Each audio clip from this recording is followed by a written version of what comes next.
let's Thank try. you very much. Thank you. Let's try to take another call. Wayne from Arizona. Wayne, did you have a story to tell or a question to ask?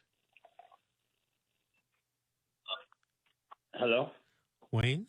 Yes, sir. This is Vince Davis and Jennifer Ani. Did you have a story to tell or a question to ask? Both.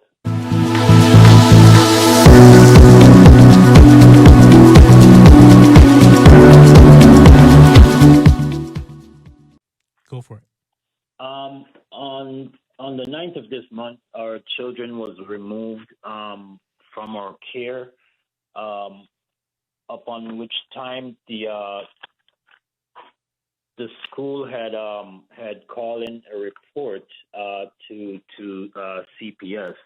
However, since that time, we have not been able to receive the alleged report from the school, from either the CPS caseworker or the appointed lawyer. I did get the copy of the report that the judge that was handed in to the judge, which is totally false of what happened or of anything happening that day on the 9th. My wife had sustained a head injury on the 7th due to a fall from a seizure. When the school showed up, they observed my wife's injury and then returned and made that report, stating it was domestic violence.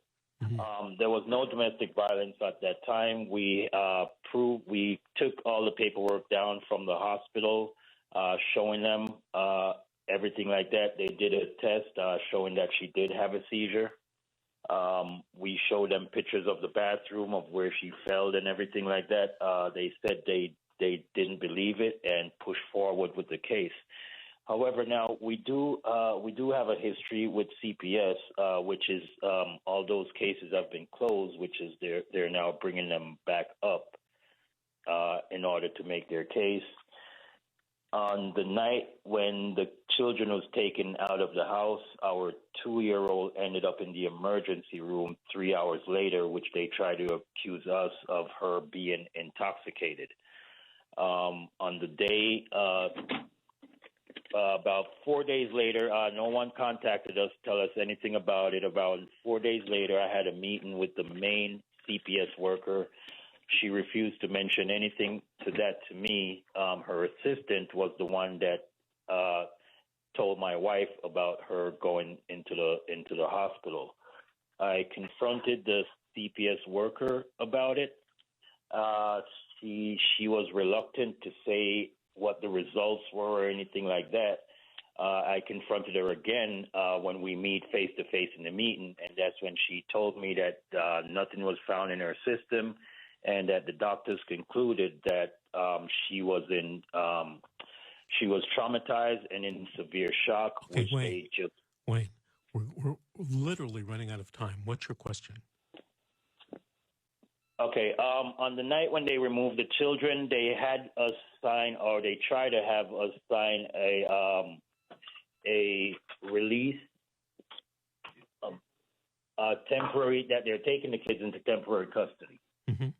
Notice. When I asked the lady what it was, she explained to me that it's just a piece of paper saying that we removed the kids safely.